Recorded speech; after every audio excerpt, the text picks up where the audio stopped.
Juliette Binoche naît à Paris le 9 mars 1964, d'un père metteur en scène et sculpteur, Jean-Marie Binoche, et d'une mère comédienne et professeure de lettres, Monique Stallens, qui anime un atelier d'art dramatique au sein de son collège.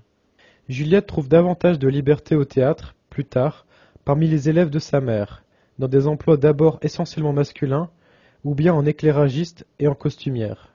La jeune fille est au lycée quand elle revient à Paris.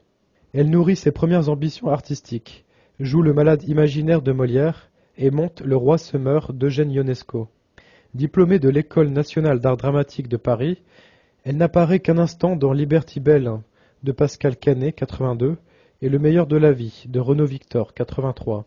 Mais Je vous salue Marie de Jean-Luc Godard, 83, et La vie de famille de Jacques Doyon, 1984, lui offrent de belles scènes à défendre et lui permettent de jouer à tout prix face à deux cinéastes confirmés. Mais c'est André Téchiné qui la révèle véritablement au public et la profession en 1985 dans Rendez-vous avec Lambert Wilson.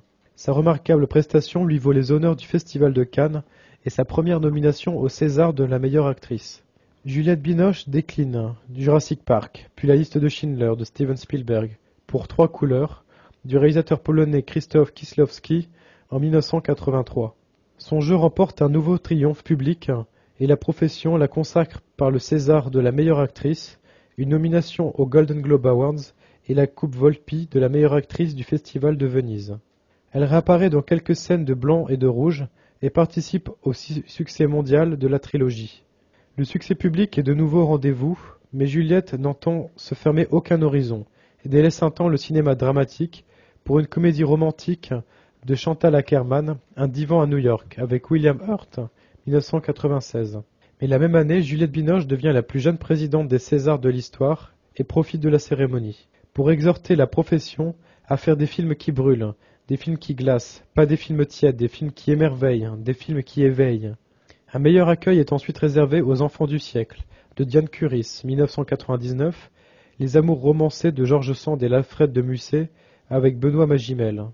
Chocolat de Lasse Hallström, 2001, avec Johnny Depp et Lena Olin, achève de reconquérir le public et la profession, qui la distingue d'une nouvelle domination aux Oscars, celui de la meilleure actrice.